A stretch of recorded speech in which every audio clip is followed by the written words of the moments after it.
Imagine a ghost. It lives in your house. It monitors your sleep. It drives your car. It even guards your bank account. It does your work. And some say it's slowly coming for your job. And right now, it is listening to this podcast with you, analyzing the audio to recommend what you should listen to next. That ghost, that's the AI of today. It's no longer just a research paper or a sci fi dream. It has left the building.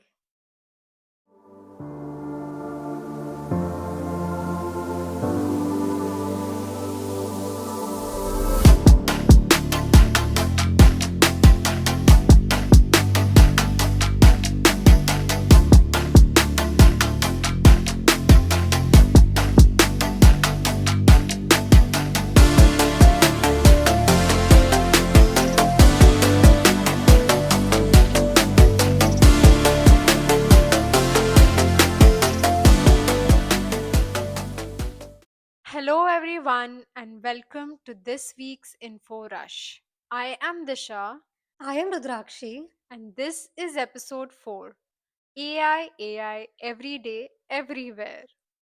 The intro you gave was straight out of a horror movie, to be very Not so honest. horrific, but okay. At least the way you said it. Yeah. But isn't that what people think of AI today? A mix of awe and a little bit of, I don't know, terror, maybe? I don't think little bit from what I have been, what has been in the news. I think Yeah. there is a lot of terror as well I around AI agree. with all these things. Talks about AI coming Yeah, for for your our jobs, yeah. jobs. So honestly, I get the skepticism, but big waves of change always feel like this at first. But that's what makes this moment different.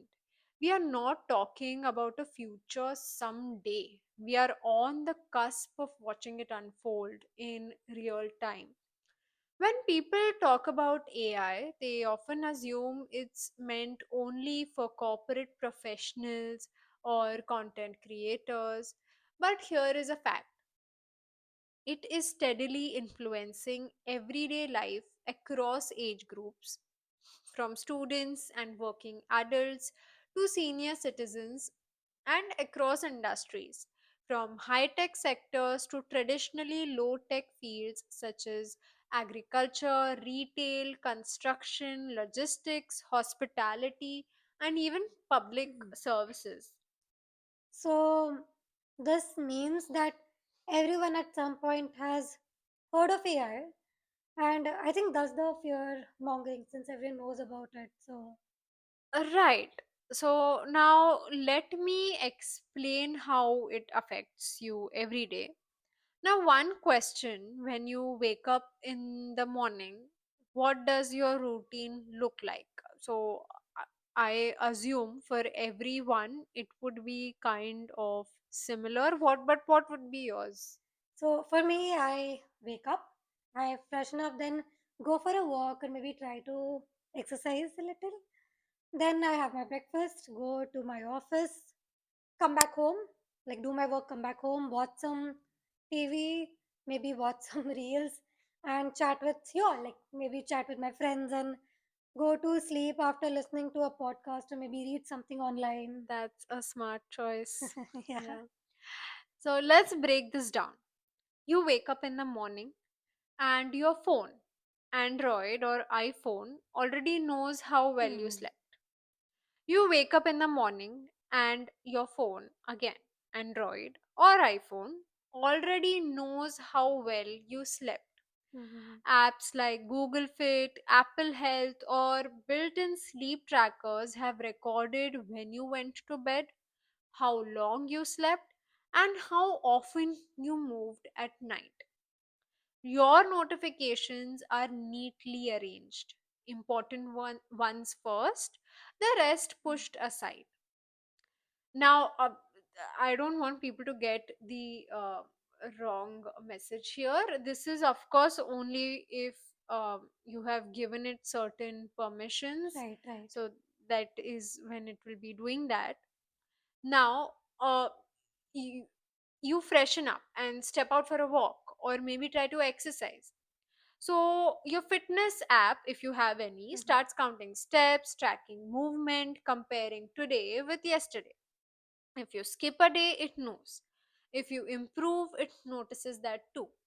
No motivation speech, just quiet tracking. Then comes breakfast, and the daily question hits you: what should you cook? You open YouTube, and Right. suddenly it's full of True. quick breakfast ideas, healthy recipes, 5-minute meals. You didn't ask for them.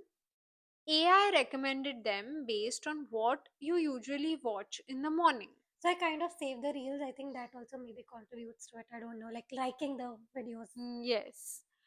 You open the fridge and realize you're missing ingredients. So you open a grocery or food app like Yeah. Zepto, Blinkit, or Swiggy, Hmm. Instamart. It promises delivery in minutes. Behind that speed is AI, deciding which nearby store has stock, which delivery partner is free, and the fastest route to your house. Around the same time, you start noticing ads: bread, coffee, ready to eat food. The timing feels perfect. That's AI again, connecting your Hmm. searches, time of day, and past orders. And I think this is the recommendation system we talked about Correct. in our earlier episode. So then you leave for the office, you open Google Yes. Maps, and it suggests the fastest route without you asking. It's looking at thousands of people on the road right now, predicting traffic before you even reach it. You just follow the blue line. At work, AI feeds into the background. Your emails get filtered automatically through priority filtering, which decides whether your mail is important, spam, or promotions in Gmail or Outlook. Your keyboard corrects spellings and finishes sentences, the autocorrect. Correct.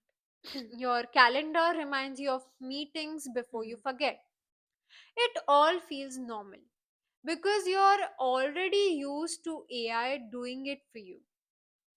Later in the day, you relax and open Instagram. Yes. Just for a few minutes, I don't think that's right. Let's go back. Let's not talk about it. Reels start playing instantly.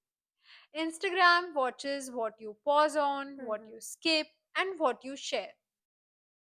Every swipe teaches AI what to show you next. And well, Chat Wait, GPT. that would be a whole series altogether, given the Yes, amount of time we spend on it. true, true, But very yes, true. I think like, coming back, I think I personally discuss my code ideation with it, my like if someone has done it before or not.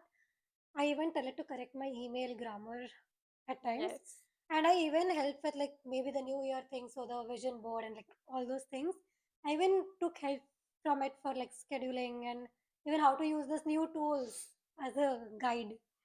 And I know I might be deviating a bit here, but as you mentioned, you use ChatGPT to correct your grammar.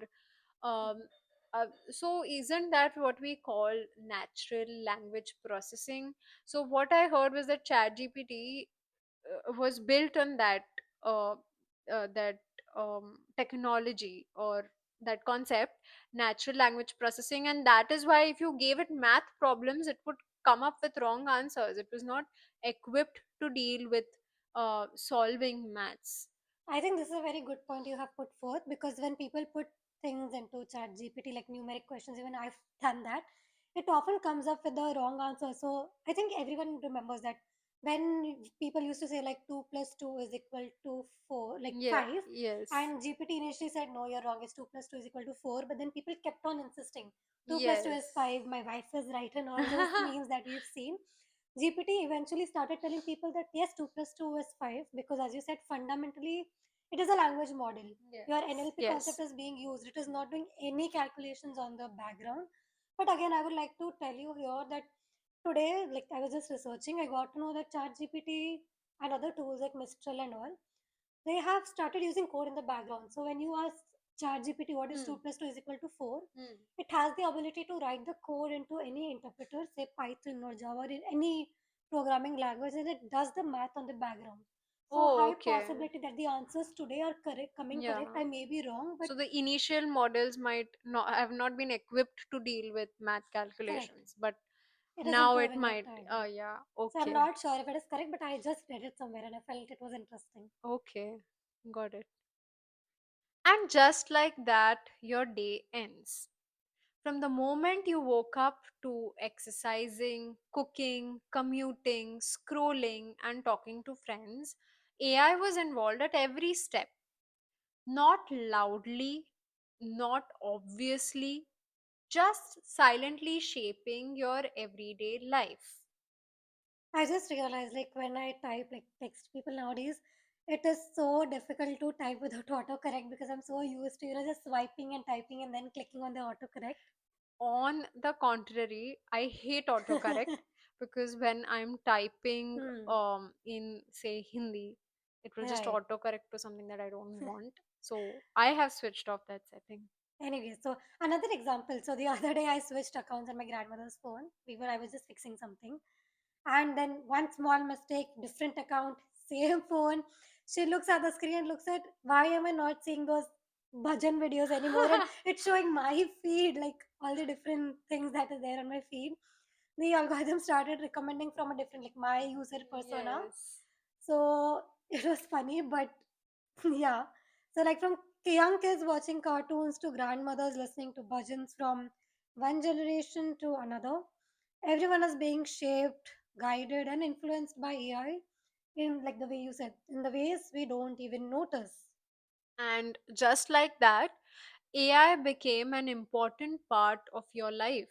Slowly, steadily, but how is it shaping the world today? And why is it called the next revolution? How are we using them for more important problems, like how are we using them to cure diseases, to fight climate change, or to automate our own jobs? That's something for the next episode. Till then, stay tuned to Info Rush and stay curious, stay skeptical, and log out smarter. And not forget to like, share, and subscribe on YouTube or follow us from wherever you get your podcast on. So we are now available on Amazon Music, Spotify, and Apple Podcasts. So do show us some love. New episodes dropping every Sunday.